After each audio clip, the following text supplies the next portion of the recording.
दिल्ली के सदर बाजार थाना पुलिस ने साइबर क्राइम को अंजाम देने वाले एक गिरोह का भंडाफोड़ किया है।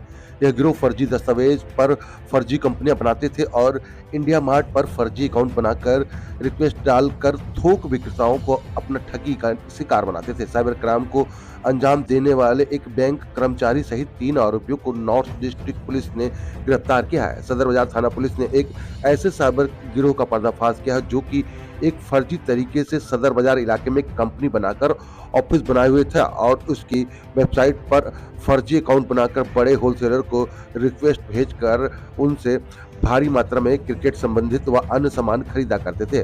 फर्जी तरीके से चेक देकर आधी अधूरी पेमेंट किया करते थे और यह सिलसिला 2019 से दिल्ली में साइबर गिरोह चला रहा था। यहाँ कुछ दिन बड़ी बड़ी मार्केट में यहाँ जिस तरीके से जो होलसेलर हैं वो जुड़े हुए थे और उन्होंने इसकी शिकायत जो है वो दी थी, जिसके बाद नॉर्थ डिस्ट्रिक्ट पुलिस ने आरोपियों के पास से 51 चेकबुक के पासबुक और पैन कार्ड, आधार कार्ड सहित 27 फर्जी पहचान पत्र, 28 डेबिट कार्ड और यहाँ पर PSO machine, QR code, mobile phone और सिम कार्ड बरामद किए हैं। डीसीपी जो है मनोज कुमार मीणा, उन्होंने इस पूरे मामले की जानकारी दी।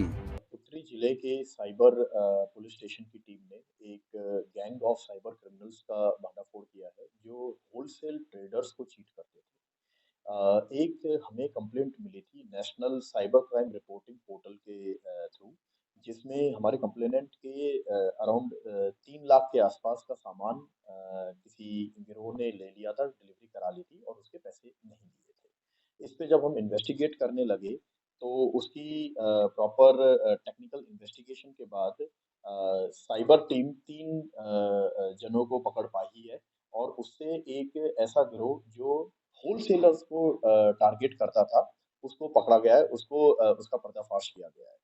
ये गिरोह क्या करता था कि इसमें 5 या 6 जने थे और ये लोग इन्होंने काम बाँट रखे थे अपने-अपने। इनमें से एक जो शख्स था उसका काम होता था कि वो एक ऑफ़िस सेटअप करता था, एक कार्यालय सेटअप करता था मेन बाज़ार के इलाकों में।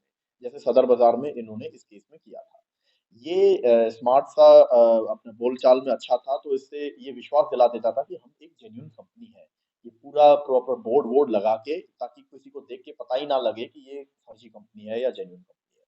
उसके बाद ये लोग किसी भी सामान की बल्क डिलीवरी की रिक्वेस्ट इंडिया मार्ट नाम से पोर्टल पे डालते थे। इस पोर्टल पे जब ये रिक्वेस्ट डाली जाती है तो जितने भी बल्क सप्लायर होते हैं उस सामान के, वो इनको क्वेरी करते थे और उस क्वेरी का रिस्पॉन्ड करते हुए ये वहां से सामान मंगवाते थे और उसका फिर पेमेंट ये ना करते थे या पेमेंट की रिसीट फर्जी बना के उनको भेज देते थे।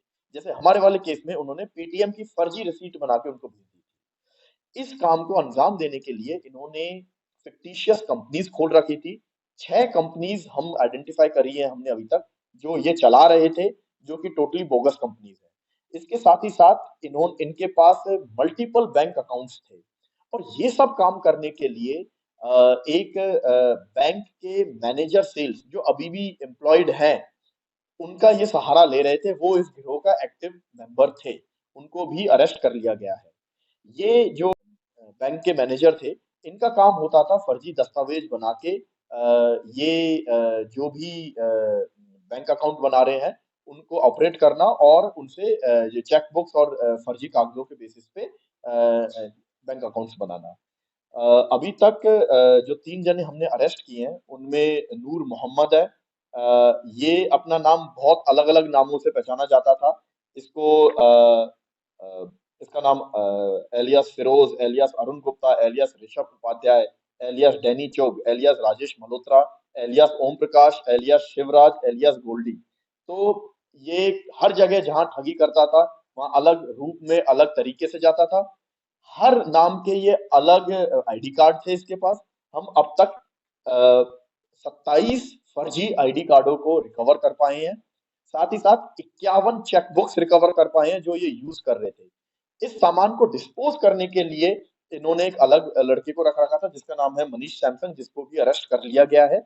ये इस सामान को डिस्पोज करता था और उसकी जो पेमेंट आती थी वो भी इन फर्जी बैंक अकाउंटों में आती थी जिसको ये लोग साइफन ऑफ कर लेते थे। इनमें से किसी की पहले इन्वॉल्वमेंट नहीं है, ये पहले पकड़े ही नहीं गए हैं। जबकि हमने इनके बैंक अकाउंट्स को अ, अभी तक की तफ्तीश में जो देखा है तो 1.63 करोड़ 1 करोड़ 63 लाख रुपए तक की इन्होंने उसमें चीटिंग वाले ट्रांजैक्शंस कर चुके हैं ये ऑलरेडी। अभी इसमें और तफ्तीश बाकी है और इसमें हम और आगे बढ़ रहे हैं। Thank you. ये 2019 से ये काम कर रहे हैं और अभी तक ये पकड़े नहीं गए थे। कोविड में इन्होंने ये काम चालू कर दिया था घर बैठे पैसे कमाने के लिए। इनफैक्ट जो तीसरा आदमी पकड़ा गया है धर्मवीर चड्ढा, ये पहले 379 411 चोरी के मुकदमे में बंद था, लेकिन अब ये साइबर ठगी करने लग गया